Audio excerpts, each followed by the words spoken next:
Hello friend, in this video we are going to finding the dimension of the array.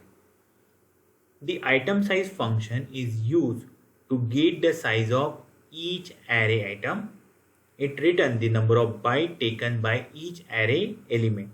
So I'm going to consider one example. So first I'm going to import NumPy. It is not compulsory to import a NumPy one more time because I already imported, but for this tutorial I'm continuously importing the NumPy for better understanding. So I define import NumPy as a NP. So here I'm going to import the NumPy and its object I'm going to define as a NP. Now here I write a equal to, so NP dot array, and here I'm going to pass my array element, so 1 comma 2 comma 3 comma 4 comma 5. Then here I'm going to print, so I am going to print one message: each item contain a dot item size. So I'm going to use a dot item size. So item size basically used to get the size of each array item.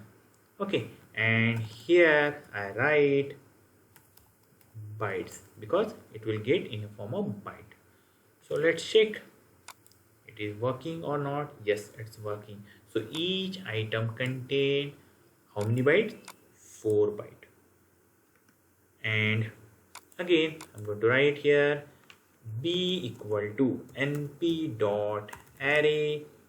Now I'm going to consider multi-dimensional array. So I write 1 comma 2 comma 3, then again I write comma 4 comma 5 comma 6, and I'm going to enclose this inside the outer list, and then I check. So I just copy this, and instead of a I'm going to write b. Now let's check what happens. So here again the value is 4 byte. Now again I copy this, here I write comma, then I say d type equal to, let's say, complex. Okay, now I check.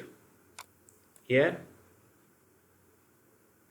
I'm going to check the item size. Now it's a 16 because my data type is going to change.